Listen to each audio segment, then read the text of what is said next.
Selamat datang di Kabar Bisnis. Baik di di vlog kali ini, seperti biasa aku Albandani dan Dede itu punya informasi menarik tentang dunia bisnis. Betul sekali. Ada berapa informasi nih di hari ini?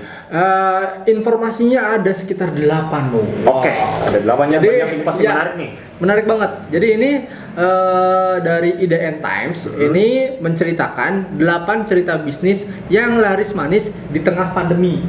Oke, di tengah pandemi nih. Berarti udah hampir 8 bulan kita merasakan pandemi dan ini ada cerita positif. Positif, betul sekali. Nah, yuk kita mulai dari yang awal. Nah, ini adalah pedagang sepeda di Tangerang panen cuan karena tren goes nu. Oke. Kamu tahu sendiri kan? Iya. Selama pandemi ini banyak sekali orang yang menggunakan sepeda. Awal tahun 2020 tuh udah mulai ini sih, mulai naik ya. Udah mulai naik. Seorang pedagang sepeda di kota Tangerang, Banten ini adalah salah satu yang panen cuan di masa pandemi gitu.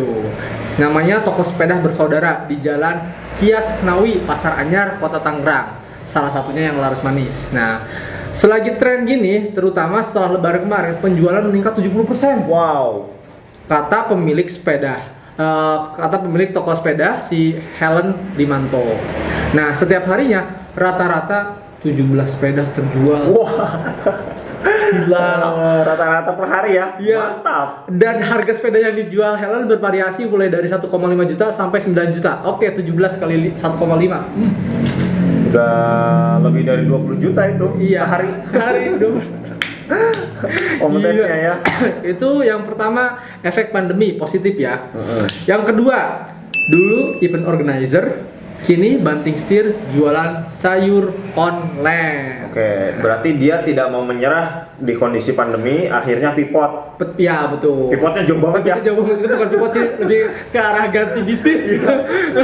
Bukan pivot lagi sih, emang udah ganti core bisnis sih. Ya, Henny Pandiangan, umur 42 tahun, putar otak sejak bisnisnya terhantam pandemi.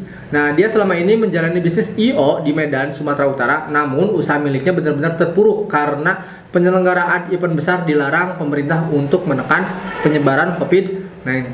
Nah, dia akhirnya memutuskan untuk banting setir, teman-teman. Dan akhirnya dia berjualan sayur secara daring atau secara online, seperti itu. Kini bisnis jualan sayurnya dinamakan Huta Fresh Market.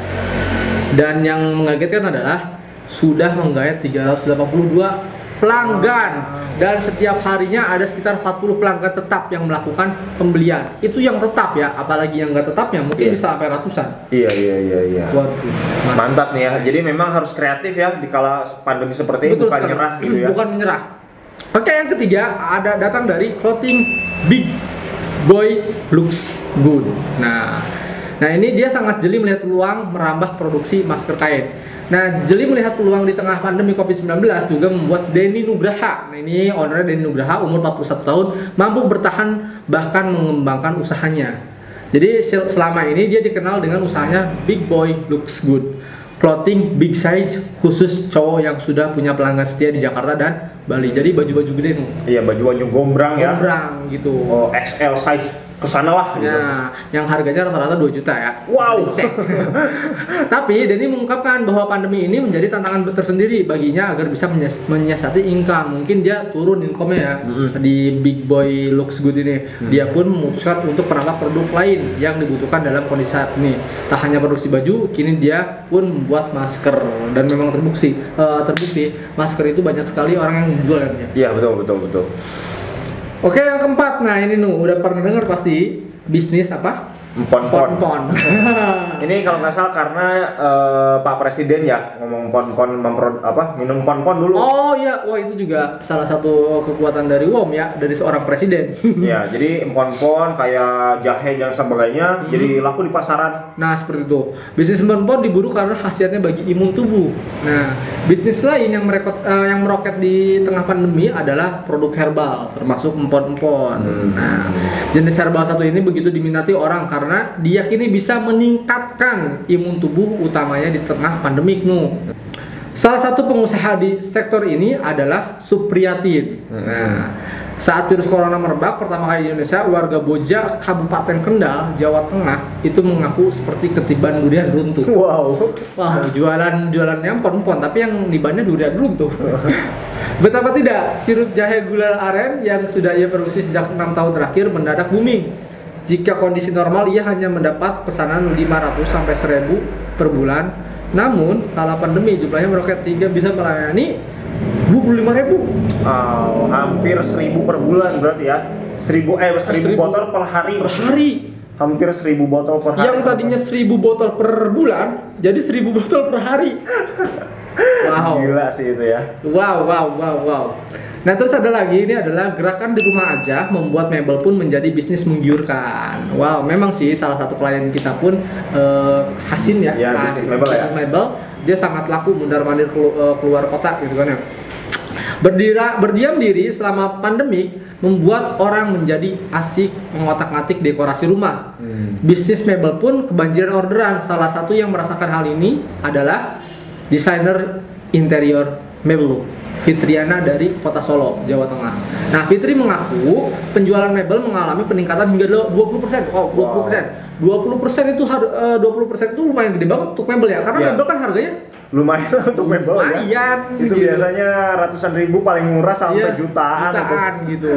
Nah, untuk produk yang sesuai permintaan pelanggan customer ditawarkan mulai dari 1,8 juta per meter persegi selama pembukaan showroom di Solo. Mebel Furniture memberikan diskon berupa cashback 1 juta untuk pembelian furniture senilai 10 juta. Wow, 1,8 juta per meter dan naik 20%. Gila. Mantap. Menggiurkan banget sih memang ya. Nah ini nih pasti kamu nggak heran nih dengan jualan yang satu ini yang memang sekarang apa? Itu beranda kita itu banyak sama yang jualan ini teman-teman. Penjualan ikan cupang. Oke. Nah penjual ikan cupang di Lampung ini cuan, katanya sih sampai bisa bangun rumah. Wadaw, sampai bisa bikin rumah. Mantap. Oke, kita lihat detailnya. Aidan sudah melakoni bisnis cupang ini sejak April 2019. Awalnya dia menjual ikan cupang reseller. Lama-kelamaan dia mulai belajar sendiri untuk beternak. Oke. Oh, jadi awalnya tuh banyak tuh pengusaha-pengusaha yang sukses yang awalnya dari reseller dan akhirnya dia bikin sendiri usahanya gitu. Saat ini lahan kolamnya sudah cukup luas dan dia berencana untuk memperluas lagi. Wow. Sebelum pandemi, Aidan sempat memasarkan ikannya ke luar negeri. Sebelum pandemi loh ya. Kini dengan banyaknya negara yang memberlakukan lockdown, akhirnya dia hanya fokus memasarkan cupang secara lokal. Itu pun tetap meraup untung yang besar. Hampir seluruh Indonesia udah pernah semua. Kalau luar negeri kecuali Afrika udah semua juga order ke saya. Buset. Luar negeri semuanya. Ya gila sih itu, gila. Kecuali Afrika. Nggak pernah rugi sih karena kan saya ternak sendiri. Sekarang saya mau bangun rumah sama perluas kolam. Ini semua murni dari hasil jualan cupang. Mantap. Cupang jadi rumah. Dan yang lebih wow-nya lagi, udah semua negara pernah kecuali Afrika. Benua Afrika ya. Mungkin di Afrika banyak ikan cupang kali. Jadi harganya tidak terlalu mahal. Oke, lanjut lagi yang ketujuh ini adalah bisnis tanaman hias. Keuntungannya kian gurih katanya. Nah, salah satu warga Kota Bandung yang kini banyak mendapat untung dari bisnis tanaman hias itu adalah Nisa Nurjana. Nah, ini perempuan yang berprofesi sebagai karyawan di salah satu galeri seni di Kota Bandung ini mengaku banyak mendapatkan untung dari usaha tanaman hias. Hanya bermodalkan satu tanaman hias, ia mulai menanam beberapa potong tanaman pot yang kemudian dirawat di rumahnya pribadi. Kondisi pandemi pun akhirnya membuat Nisa banyak memilih waktu berdiam diri di rumah, sehingga ini membuatnya terus merawat tanaman-tanaman dan kemudian berkembang hingga akhirnya berjualan.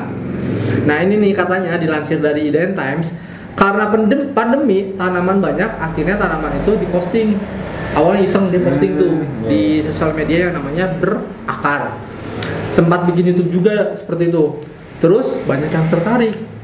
Nah, jenis tanaman yang ia jual kebanyakan jenis Monstera variegata alias janda bolong. Memang sih. Janda bolong memang haus. Dan emang orang janda bolong apa deh? Selalu menggiurkan gitu. Janda itu. Harga satu tanamannya itu dijual dari harga 150.000 Dan menurutnya harga tersebut merupakan harga yang sudah naik dari sebelumnya hanya 50.000. Oh, naik 2 kali lipat. 2 kali lipat. Ada juga tanaman-tanaman koleksi yang harganya bisa di atas 3 juta. Mantap. Wow. Mantap, janda bolong, mantap. Janda bolong memang mantap. Tapi ini juga salah satu yang disebut dengan mankai bisnis ini. Iya, iya. Yang bisnisnya cepet apa? Turun trennya seperti itu. Yang terakhir, ini milenial bercocok tanam. Kenapa tidak? Sofyan Adi Cahyono, milenial asal Kabupaten Semarang, Jawa Tengah. Nah, dia merintis usaha sayuran organik merbabu atau disebut dengan SOM sejak 2014 di Desa Sidomukti, Desa Kopeng, Kecamatan Getasan. Sofyan mendalami pertanian berbekal pengalaman orang tuanya yang pada saat itu kesulitan menjual produk sayuran organik. Selama 7 tahun, sejak 2007 sampai 2014. Kendala utama bukan pada budidaya melainkan pemasaranmu katanya. Memang sih kalau jualan sayuran di zaman 2007 itu susah. Karena pemasarannya hanya konvensional ya. Iya, mungkin media sosial belum seramai sekarang. 2007 aku masih SMA kelas 1 dan media sosial tuh aku baru tahu gitu. Iya. Yang baru tahu tuh Facebook udah. Friendster 2008 baru ya, Facebook. Facebook 2009 ya. Iya. Masuk ke Indonesianya gitu. Nah, kesulitan yang juga dialami para petani di wilayah Kopeng, Kabupaten Semarang. Jadi hampir semua petani di wilayah tersebut kesulitannya bukan pada budidayanya, cuman kesulitannya pada pemasarannya. Nah, pria kelahiran Kabupaten Semarang 20 Juli 1995 itu kemudian mulai membenahi produk pertanian organik milik orang tuanya. Dia memulai pemasaran dengan menggunakan media sosial di dunia maya. Nah, ini mungkin kebangkitannya ya.